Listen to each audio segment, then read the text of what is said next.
یہ وہ مہینہ ہے جس کا پہلا عشرہ رحمت کا ہے، دوسرا عشرہ مغفرت کا ہے، اور تیسرا عشرہ جہنم سے آزادی کا ہے۔ جب بندہ پہلے عشرے میں عبادت کا حق ادا کرتا ہے، اپنے مالک اور خالق کی خاطر دن بھر بھوکا پیاسا رہتا ہے، راتوں کو جاگ کر اس کی عبادت کرتا ہے، تو وہ اللہ کی رحمت کے سائے میں آ جاتا ہے۔ جب وہ انہی کیفیات کے ساتھ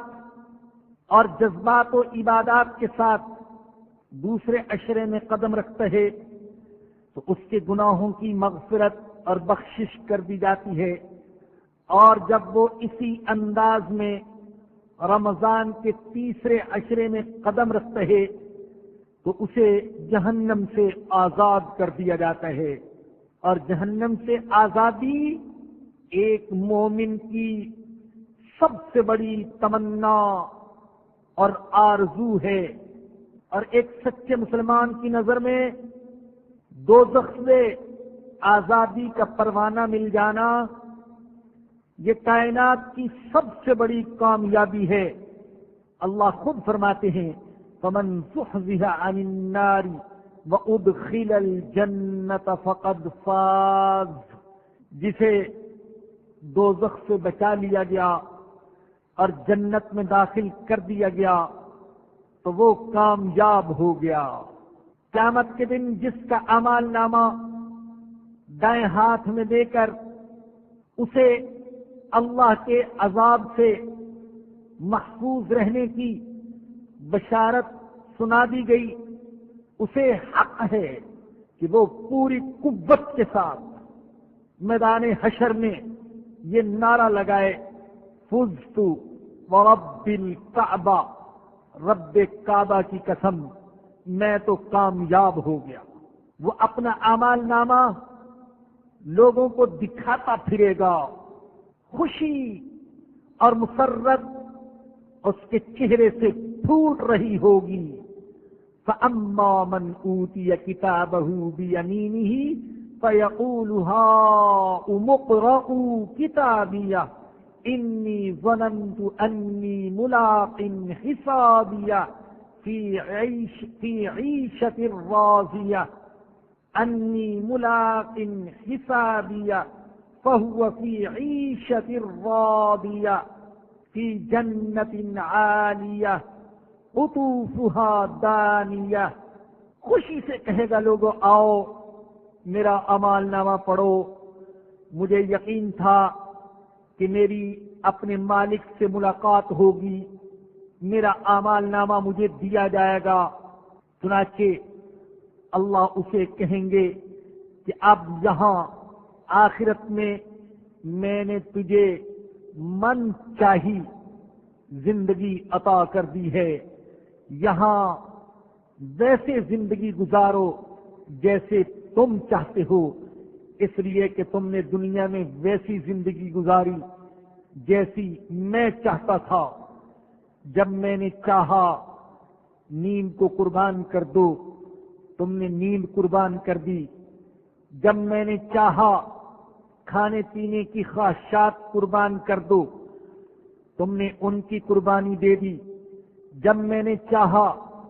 نفسانی خواہشات کے گلے پر چھری پھیر دو، تم نے انہیں ذبح کر دیا، جب میں نے چاہا راتوں کو اٹھ کر میری عبادت کرو، ذکر و تلاوت میں مصروف ہو جاؤ، تم مصروف ہو گئے، میری مرضی کے مطابق تم نے دنیا کی زندگی گزاری، قدم قدم پر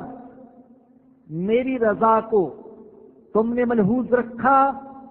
اب یہاں جنت میں قدم قدم پر تمہاری رضا کو میں ملحوظ رکھوں گا۔ یہ کون کہہ رہا ہے؟ بندہ بندے سے نہیں کہہ رہا، مالک ملازم سے نہیں کہہ رہا، آقا غلام سے نہیں کہہ رہا، بادشاہ رعایا سے نہیں کہہ رہا، رعایا سے نہیں کہہ رہا، بلکہ بادشاہوں کا بادشاہ، آقاؤں کا خالق، مالکوں کا مالک، ذرہ بے مقدار سے گناہگار بندے سے کہہ رہا ہے وَلَكُمْ فِيهَا مَا تَشْتَهِي أَنفُسُكُمْ وَلَكُمْ فِيهَا مَا تَدَّعُونَ مَا تَدَّعُونَ فِيهَا مَا تَدَّعُونَ فِيهَا مَا تَدَّعُونَ آج یہاں جنت میں تمہاری مرضی کو، تمہاری خواہشات کو، تمہاری چاہتوں کو میں ملحوظ رکھوں گا، جیسے دنیا میں میری چاہتوں کو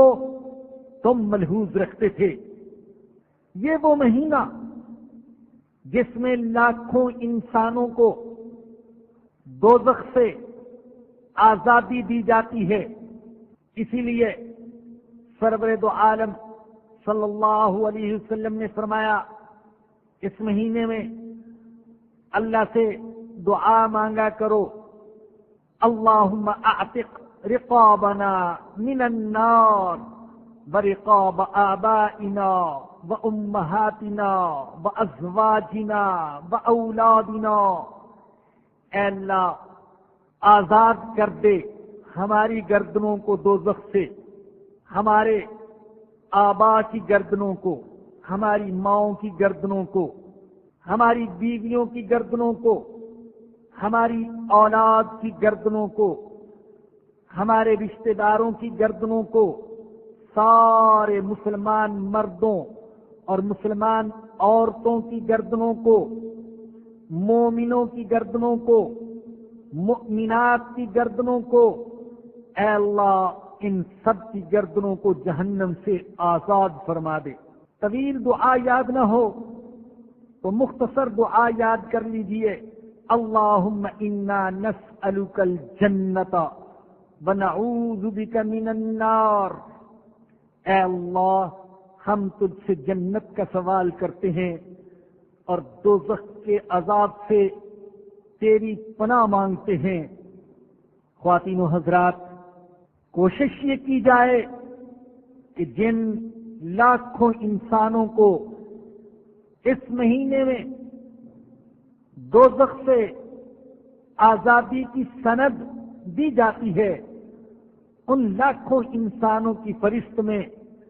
ہمارا نام بھی آ جائے، اور ہمارا نام آئے گا جب ہم رمضان کا مہینہ اللہ کے حکموں اور رسول اکرم صلی اللہ علیہ وسلم کے بتائے ہوئے طریقوں کے مطابق گزاریں گے۔